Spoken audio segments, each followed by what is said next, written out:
You won't want to miss this, that much is certain. What happens on Joe Rogan's program, then, when a guest chooses to go over into woke territory? As always, Joe keeps everything grounded with straightforward facts and no-nonsense reasoning.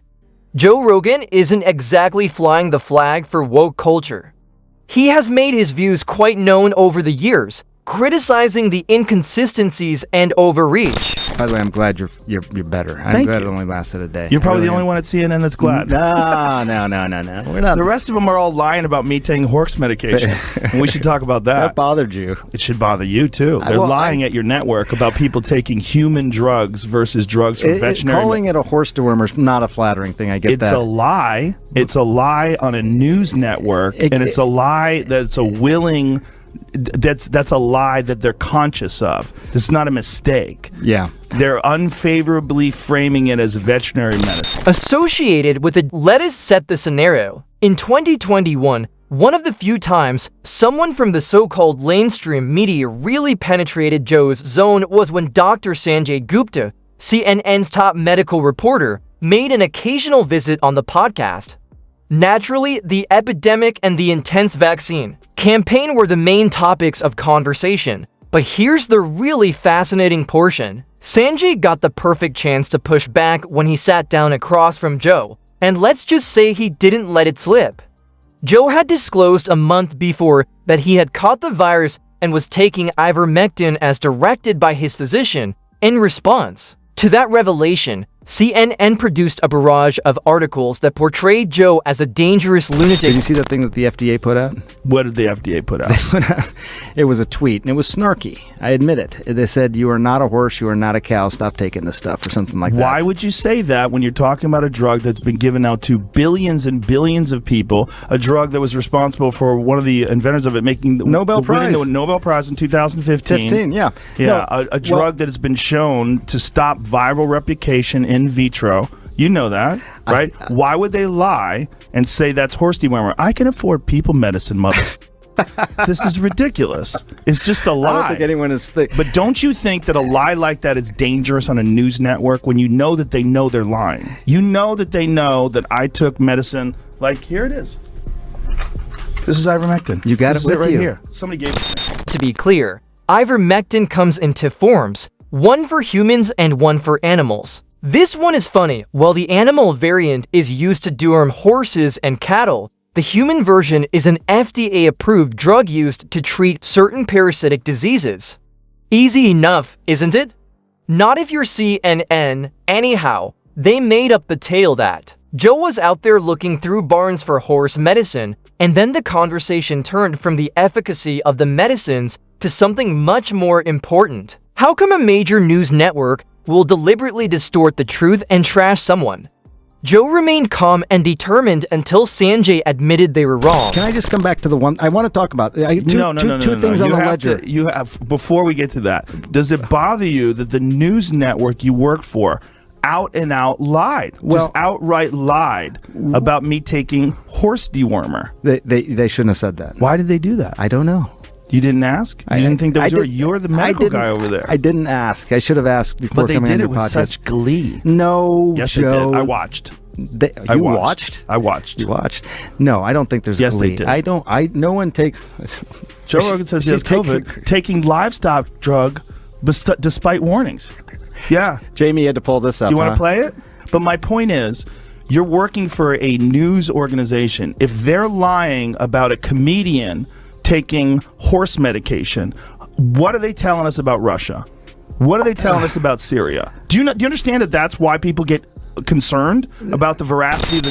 CNN asked Sanjay what it was like to speak with Joe for a long time in a feature that aired after the broadcast. Naturally, they misconstrued Joe's statements, but they cleverly omitted the crucial point when Joe outright exposed CNN's deception. Later on, Sanjay even made an effort to minimize it by labeling Joe's comments as arguments. Joe held the mainstream media directly responsible, something that very few others had the courage to do. And it gets much funnier from there. CNN seemed to treat Rogan like a personal enemy from that point on, consistently releasing pieces with a not-so-subtle tone of anger. Even though their viewership declined and Joe's podcast shot to the top of the national and international charts, the pyrotechnics that broke out when Flint Dibble and Graham Hancock argued on the television were much more dramatic than that discussion.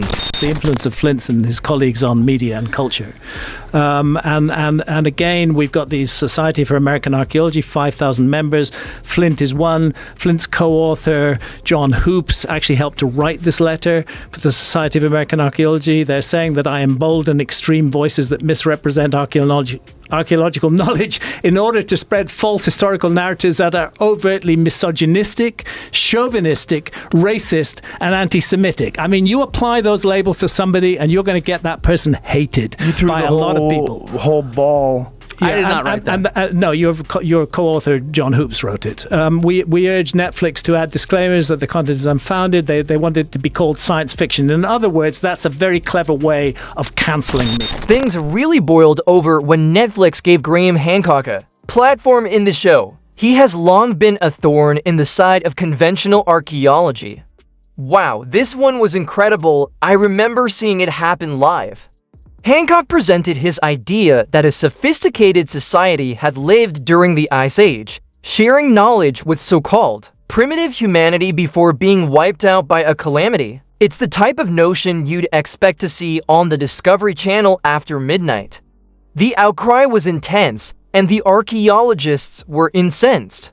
They completely rejected his ideas, attacked him with every possible name, and unsurprisingly, never even apologized. To be honest, the rage appeared out of control, leading one to wonder what kind of meltdown might happen if Eddie Bravo were to get a Netflix deal of his own. But Dibble's response, which came just after a letter was shown on TV, actually made things worse and, to put it mildly, didn't assist his case. Go back to that. Why would And someone... Graham, you're so much more of a celebrity than me. He is Flint. Netflix, correct. I'm sorry that I am Flint. That's not really my problem.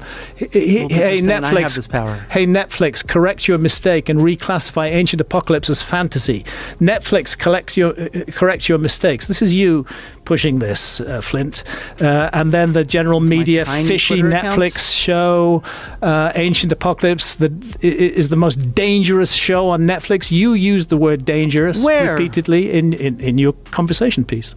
I think that the way that you refer to archaeology as, you say that you're number one enemy of archaeology and things like that, you are promoting people to dislike what we do. We are doing our jobs. No, you started off Ancient Apocalypse by calling us patronizing and arrogant. Archaeologists see me as public enemy number one. Although I'm not here to disprove Graham Hancock, I would want to commend Flint for wearing that hat. Because, to be honest, I never would have assumed that he was an archaeologist without it. Jokes aside, however, if you use disparaging words about someone who is more famous than you, does it really matter?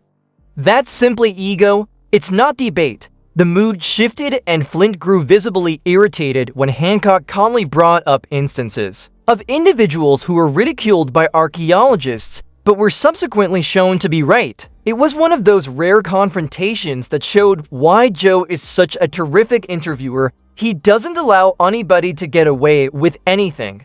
Neither side emerged with a certain win, but that's what made the program so compelling. Please leave. So what do you think? Drop your thoughts in the comments section below. And if you don't want to miss out on the hottest celebrity news, make sure to subscribe to Daily Finder.